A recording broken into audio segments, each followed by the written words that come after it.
خداوند یسوع المسیح ہمارے منجی یشوع مشیح کے عظیم اور جلیل اور قدوس نام میں آپ سب کی سلامتی ہو۔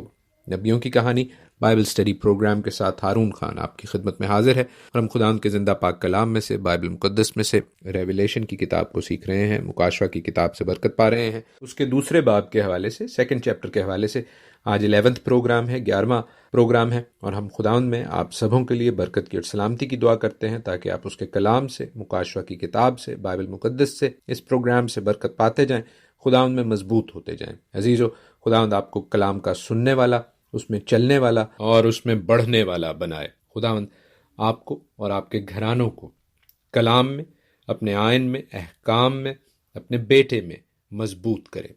عزیزو، گزشتہ پروگرام میں ہم نے بالام کے حوالے سے جو اس کی ٹیچنگ تھی، جو اس نے پھندے اور گڑھے رکھے بلک کی اجرت کے مطابق اسرائیل کے لیے جب وہ ملک مصر سے نکل کر آ رہے تھے، ان کو دیکھا، ان کو کمپیئر کیا اس کلیسیا کے حوالے سے، پرگمن کی کلیسیا کے حوالے سے، کیونکہ بالام نے اگرچہ وہ اسرائیل پر لعنت کرنے کے لیے بلایا گیا تھا اور وہ ان کو لعنت نہیں کر سکا کیونکہ خدا نے اس کا منہ بند کر دیا، تو بھی اس نے اسرائیل کو اس گڑھے میں ضرور گرایا جس سے وہ خدا سے، یہوہ خدا سے، اس کے آئین سے، احکام سے، اس پر بھروسہ رکھنے سے دور ہو گئے، اور پھر ان کو اس کی سزا ملتی ہے کیونکہ خداوند ان کی ججمنٹ کرتے ہیں، خداوند انصاف کرتے ہیں، کیونکہ اسرائیلی ان عورتوں کے پیچھے جو دوسرے خداؤں کو ماننے والی تھیں، ان کے ساتھ مل کے غیر خداؤں کی طرف رجحان رکھتے ہیں، ان کی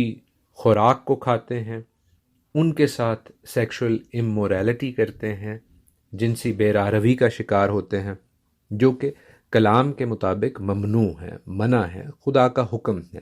یہ خداوند ہم سے کوئی درخواست نہیں کر رہا، یہ آپشنل نہیں ہے، یہ لازمی ہے۔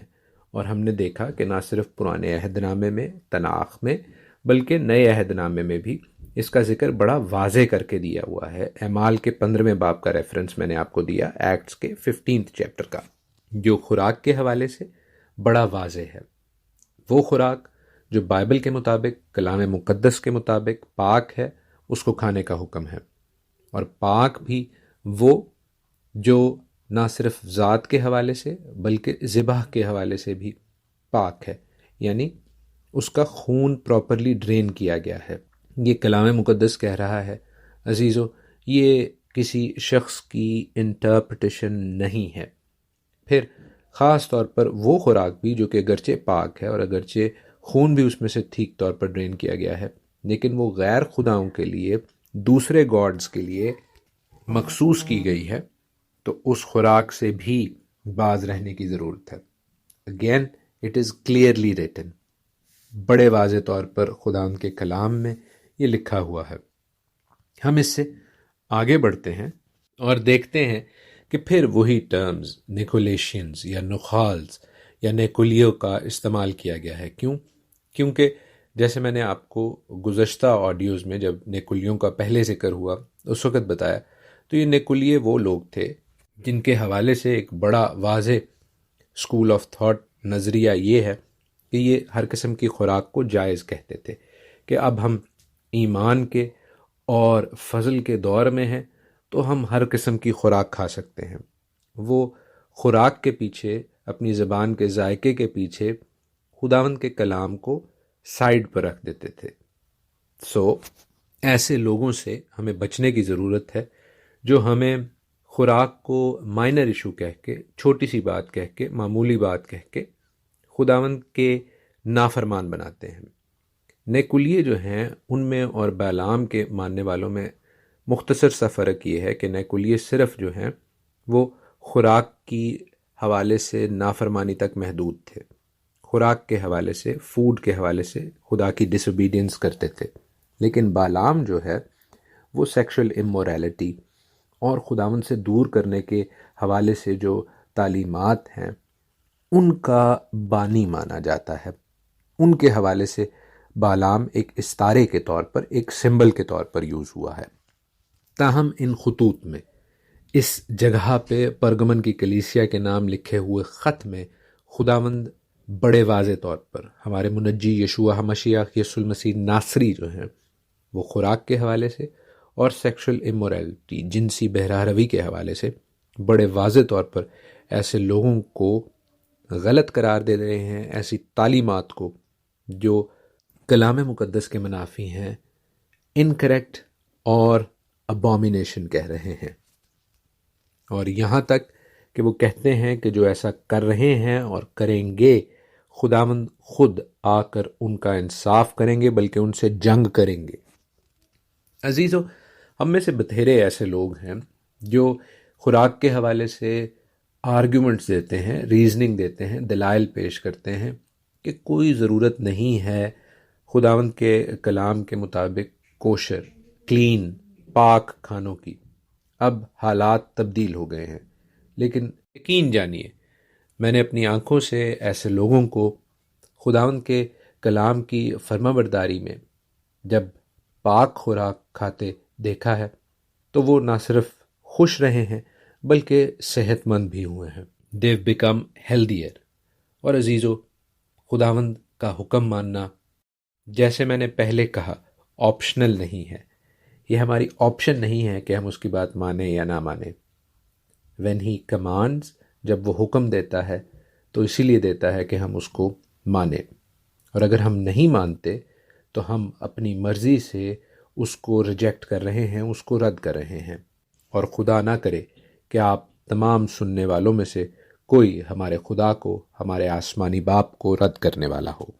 اس خط کا آخر، اختتام، the ending of this letter is very interesting. On the lines of the previous two letters، جس طرح گزشتہ دو خطوط کا اختتام ہوا ہے، اسی طرح ہم دیکھتے ہیں کہ پاک روح، رواح خدش، پوتر آتما کے حوالے سے لکھا ہے کہ اس کی بات وہی مانے گا جس کے سننے کے کان ہوں گے۔ میں آپ کے لیے پڑھے دیتا ہوں 17ویں آیت، 17th verse۔ جس کے کان ہوں وہ سنے کہ روح کلیسیاؤں سے کیا فرماتا ہے۔ جو غالب آئے میں اسے پوشیدہ من میں سے دوں گا، اور ایک سفید پتھر دوں گا، اس پتھر پر ایک نیا نام لکھا ہوگا جسے اس کے پانے والے کے سوا کوئی نہ جانے گا۔ آمین۔ ہم یہاں پر وہی تھاٹ پروسیس دیکھتے ہیں جو سننے کے حوالے سے، ماننے کے حوالے سے پورے کلام مقدس کا سیم بنیادی تھاٹ پروسیس ہے کہ کلام مقدس کو سننا اور ماننا ہے۔ It has got to be heard and listened and acted upon۔ اور خاص بات جو ہے وہ یہ ہے کہ دو rewards, two sets of good outcomes, اچھی آؤٹ کمز ہمیں نظر آ رہی ہیں ان کے لیے جو تمام آزمائشوں پر، نیکولیوں کی اور بالام کی تعلیم کی آزمائشوں پر غلبہ پانے والوں کے لیے ہے۔ پہلا، پوشیدہ من میں سے دیا جانا، من جو آسمانی خوراک تھی، وہ آسمانی خوراک جو اسرائیل نے ان تمام سالوں میں جب وہ بیابان میں تھے خداوند سے حاصل کی، من جس کا لفظی ترجمہ ہے کہ یہ کیا ہے، واٹ از اٹ، کیونکہ یہ ان کے لیے حیران کن بات تھی کہ یہ آسمان سے خوراک بیابان میں ان کو ملی۔ لیکن عزیزو، اگر ہم اس کو خداوند یشوع مسیح سے، یسوع المسیح ناصری سے بھی ریلیٹ کریں، کیونکہ وہ بھی آسمانی روٹی ہے، اس نے کہا میں وہ روٹی ہوں جو تمہارے لیے توڑی گئی۔ وہ بیت لحم میں پیدا ہوا، جس کا مطلب بھی روٹی کا گھر ہے۔ اور عزیزو، وہ روٹی جو زندگی کی روٹی ہے، جس نے نہ صرف اسرائیلیوں کو بلکہ تمام دنیا کو زندگی کی راہ دکھائی۔ اگر ہم اس کے ساتھ جڑنا چاہتے ہیں، اس کو اپنی زندگی کا، اپنے بدنوں کا، اپنی تمام لائف کا حصہ بنانا چاہتے ہیں، then we must overcome the teachings of Balaam and the Nicolaitans۔ اگر ہم خداوند یسوع مسیح کو، زندگی کی روٹی کو کھانا چاہتے ہیں تو ہمیں ناپاک چیزوں کو کھانے سے، جو کہ نیکولیوں کی تعلیم تھی، اور ہر قسم کی جنسی بے راہ روی سے، جو کہ بالام کی تعلیم تھی، اس سے بچنے کی ضرورت ہے، اس پر غلبہ پانے کی ضرورت ہے۔ خداوند ہمیں اپنی پاک روح کا تازہ مسا دے تاکہ ہم یسوع المسیح کو، زندگی کی روٹی کو اس آسمانی من کو کھانے والے ہوں، نہ کہ دنیا کی ناپاک خواہشات میں گر کر اس اچھے انعام سے دور ہو سکیں، یسوع مسیح سے دور ہو سکیں۔ خدا نخواستہ ایسا نہ ہو۔ آئیں عزیزو، اپنی زندگیوں کو جانچیں، اپنی زندگیوں کو چیک کریں۔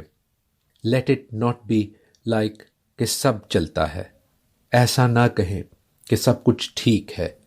عزیزو، آئیں اپنی خوراک کے حوالے سے، اپنے چال چلن کے حوالے سے خداوند کے کلام کی باتوں پر، خداوند کے منہ کی باتوں پر دھیان لگائیں، کیونکہ اس کا کلام رہتی دنیا تک ہے، اس کا کلام ابدی ہے، ازل سے ابد تک قائم رہنے والا۔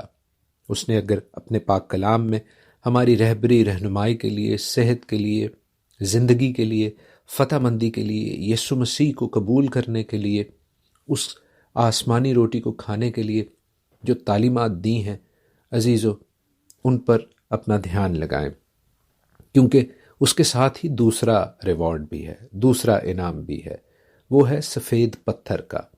سفید پتھر کیوں؟ اس لیے کہ شاید ہم آج کے زمانے میں اس سے خاص طور پر واقف نہ ہوں، لیکن یوحنا جس وقت یہ لکھ رہے ہیں، اس وقت کے کلچر کا، اس وقت کی ثقافت کا، اس وقت کی سوسائٹی کا اگر ہم جائزہ لیں تو عزیزو، سفید پتھر اس شخص کو ملتا تھا جو ٹرائل میں، جو ایک مقدمے میں، سچ اور جھوٹ کی جنگ میں سچا ثابت ہو۔ وہ سفید پتھر ایک ووٹ آف ایکویٹل تھا کہ جوری نے اس کو آزاد، باعزت آزاد کیا ہے، بری کیا ہے۔ اس کے برعکس کالا پتھر بھی ہوتا تھا۔ وہ کالا پتھر سزا کا نشان تھا۔ ہم جانتے ہیں کہ لوگوں کو سزا کے لیے بھی ایک کالا پتھر کی سزا دی جاتی تھی، جلاوطنی کی سزا دی جاتی تھی۔ عزیزو، ہم سزا پانا نہیں چاہتے، آپ سزا پانا نہیں چاہتے، آپ کالا پتھر نہیں، آپ سفید پتھر حاصل کرنا چاہتے ہیں، وہ جس پر نیا نام لکھا ہو، نیو نیم۔ نیم مینز اتھارٹی، اختیار۔ خداوند آپ کو اختیار، اتھارٹی، عزت دینا چاہتے ہیں، اپنے نام کا، یسوع نام کا، یہوشوا نام کا حصہ بنانا چاہتے ہیں، اپنی برکتوں سے سیر کرنا چاہتے ہیں۔ آئیں عزیزو، اس کی رحمت کو، اس کی برکت کو، اس کے بلاوے کو، اس کے یاد کرانے کو حقیر نہ جانیں، کیونکہ یہ صرف انہی کو ملیں گے، یہ ریوارڈز انہی کے لیے ہیں جو سنتے ہیں، جو مانتے ہیں، صرف کانوں سے نہیں بلکہ دل سے، کیونکہ جو ان کو نہیں مانیں گے، بڑی واضح بات ہے، بڑی صاف بات ہے کہ نہ ہی وہ پوشیدہ من میں سے، زندگی کی روٹی میں سے کھانے والے ہوں گے، اور نہ ہی ان کو سفید پتھر ملے گا، ان کو کالا پتھر ملے گا۔ وہ جو ان باتوں کو سن کر انسنی کرتے ہیں، ان کے ساتھ ایسا ہی ہوگا۔ اور عزیزو، یاد رہے، جیسے میں شروع سے کہتا آیا ہوں کہ یہ کلیسیاؤں سے، ایمانداروں سے بات ہو رہی ہے۔ ان ایمانداروں کو یہ واضح کر کے بتایا جا رہا ہے کہ اگر آپ فرما برداری کریں گے تو آپ کو یہ ریوارڈز ملیں گے، اگر آپ بات مانیں گے تو آپ زندگی کی روٹی میں سے، پوشیدہ من میں سے بھی کھائیں گے، اور آپ کو سفید پتھر بھی ملے گا۔ جبکہ اس کے برعکس اگر آپ ایسا نہیں کریں گے تو ایماندار، yes, the congregation, those who will not listen, جو بات نہیں سنیں گے، وہ ایماندار بھی زندگی کو، پوشیدہ من کو، نئے پتھر کو، سفید پتھر کو حاصل کرنے میں ناکام رہیں گے۔ عزیزو، چوائس از یورز، فیصلہ آپ نے کرنا ہے، فرما برداری کرنی ہے، کلام کو، خداوند کی آواز کو سننا ہے یا اس سے دور رہنا ہے۔ میری دعا یہی ہے کہ ہم سب، آپ سب، خداوند کے کلام کو سننے والے، اس کو سمجھنے والے، اس پر عمل کرنے والے بنیں، تاکہ خداوند آپ کو پوشیدہ من میں سے کھلائے اور وہ سفید پتھر دے جس پر نیا نام لکھا ہو۔ خداوند آپ سبوں کے ساتھ ہو، آمین۔